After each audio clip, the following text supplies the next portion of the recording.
Hello and welcome back to Song Surveys on Sofas with Superheroes, the sub-series. So last week was an old school song, so this week we're going to do a new song. So this week, I'm not gonna lie, there were a lot of big bands that came out with the new music and it was pretty disappointing. So I am so glad, so thankful that this band came out with a new song and that I actually enjoyed it. So yeah, let's get into it. So the song is Resentment by A Day to Remember. And yeah, I love like a couple of their songs for sure. They're bigger ones. And yeah, I was excited that they came out with new music and that I actually really liked it. So let's get into it. So the music starts, there's a build of music, starts like really with very soft sound and fewer instruments. And then it definitely has a build up. And at about 14 seconds, you get the word resentment screamed, and the drums come in and the music is more full. And then after a few seconds, the music drops and is much simpler with like these quick bass and percussion notes for the verse. So I love the first two lines. I think they're fantastic. The line is, I made a short-term fix for a long-term problem, which that word is slightly held. Can I learn to love these chains? And so I just like love the idea of like the short term versus long term, right? So, just not really being able to kind of fix what's happening later down on the road, but just kind of fixing it now immediately and being okay with that. And so, yeah, I also love that they ask the question, right? I love that it's not a statement that like I will learn, it's can I learn? So I thought that was a really great touch. I think that's super relevant, right? Is you kind of ask yourself, I can deal with this now, right? My short-term fix is this. Am I going to be able to deal with it later on down the road? Is it going to get worse, or is it going to be something that I can kind of get over? So I really like that. I think that that's really applicable, and I think it really also kind of fits with the song title as well. I think that's a really, like, that's what kind of happens when you start to resent somebody, right? You kind of have this temporary fix and you're like, okay, things are good. And then you're like, wait, well, can I learn to eventually like deal with this? Or is this going to become something that I resent? So I like that. I thought that worked really well lyrically. And especially because it's like the first line. And so then in the third line of the first verse, they hold the word had. And I think that's a really great choice. And it definitely, again, always breaks up the verse. And I think that's really great. Then there's a shift in the music and there's changes in the percussion, but I didn't really notice too many other changes in the bass line or anything like that. But that takes you into the pre-chorus. And so I love the last line of the pre-chorus. So the first two lines talk about how every day is the same and having like an unchanging one-track mind. And then the last line talks about trapped in memories, stuck on replay, replay, replay. So that word gets repeated 3 times or twice, I guess, after the first time it's sang. And I just like, first of all, love that image of just, your mind being stuck, like you're trapped in these memories and you just replay them over and over and over and over again. And I also like that because at least like in my head, when I like tend to replay things, you kind of change details or maybe change it the way that you wish it had gone. So it's interesting to me and I would love to know what the intention was. Is this singer just replaying the same memory that is trapping him? Or is it like you're replaying the same memory but slightly changing it? And again, I guess it doesn't really make a difference. It's still a good line and an interesting concept, but I just love that they said replay, replay, replay. I think that's a cool kind of way to show the listener that it's just repeated and it's like constantly on a loop and it's not a good thing, right? And so I like that they said replay 3 times, but I especially love it because the whole time throughout the pre-chorus, you get kind of this build in the singer's voice of like heaviness, grittiness. I'm gonna call it grittiness. And so the first line is saying like normal, like the rest of the verses were, and then you get like this little tiny bit of grit in the second line, followed by like even grittier on the third line, and then by the end of like the third repetition of replay, it's like screamed. And so I love that. I think it's an awesome effect, and it definitely helps the song build just in general, but then the pre-chorus builds into the chorus. So I really like that. Great choice. Really, really good choice. So then the music becomes more full and the chorus comes in, and I love the first two lines of the chorus, which are, starts with a spark, then it's a wildfire, and then burning me up repeats 2 times. And so I just again, really like how the intensity of this feeling is explained, right? Spark, which is just this tiny little thing, and then it's a wildfire.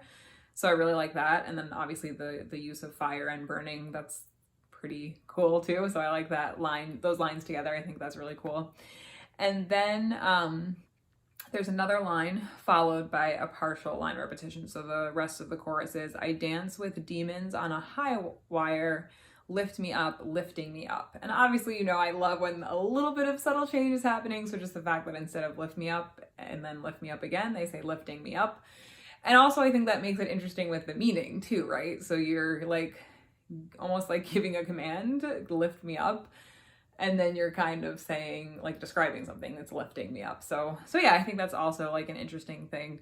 And again, so the chorus is pretty solid. I really like it. I like the way it sounds in general. So yeah, really a big fan of the chorus. So then you get a few seconds of transition with music. And then in the middle, you get the word resentment kind of screamed. And then you get a little bit more music before it drops for the second verse.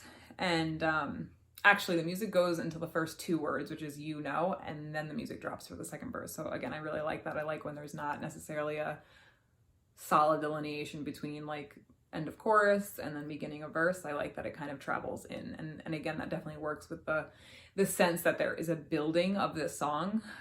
So I like that. I think that was a really good choice as well.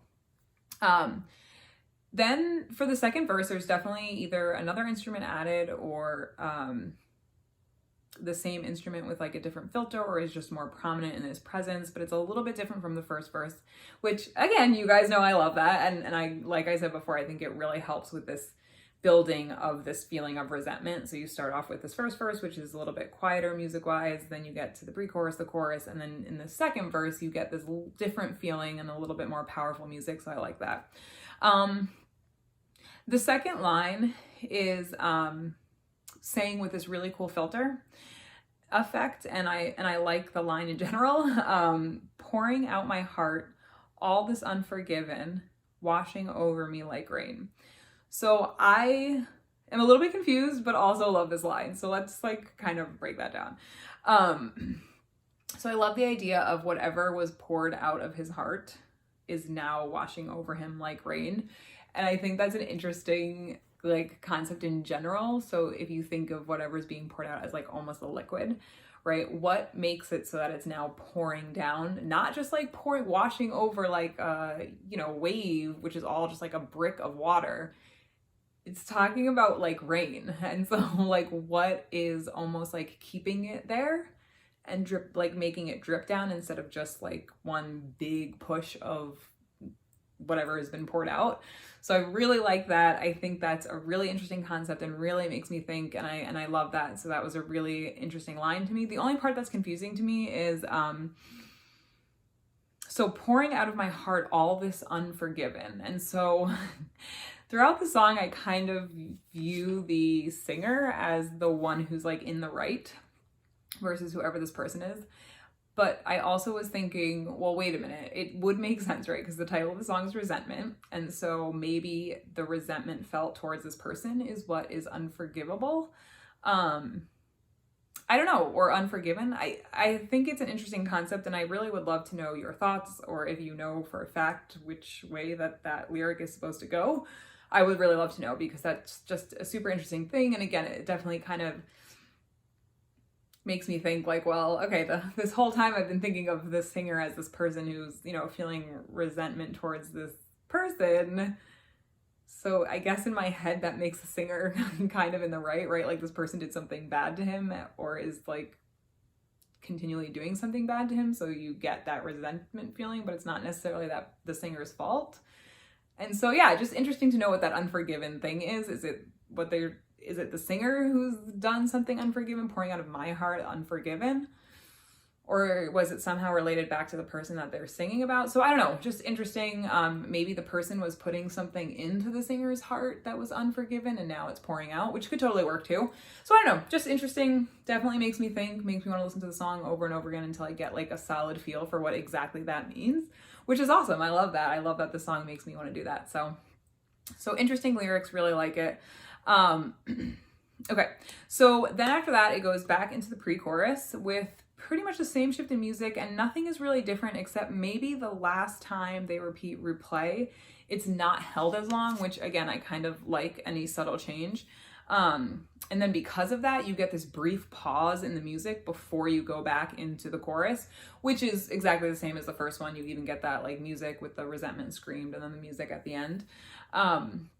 Then the music shifts like in a huge way for the bridge right after the chorus, and is really very different from the rest of the song. And so the lyrics at the bridge are pretty much screamed except for the third line. And then the music drops in the middle of the fourth line and you get the word go, which is screamed before there's like a huge shift in music, and then you get this like really like heavy sounding music for the rest of the bridge. So I really like the wordplay in this part of the song, even though no one line really stuck out to me. I do like, so they kind of play with the words sight and I.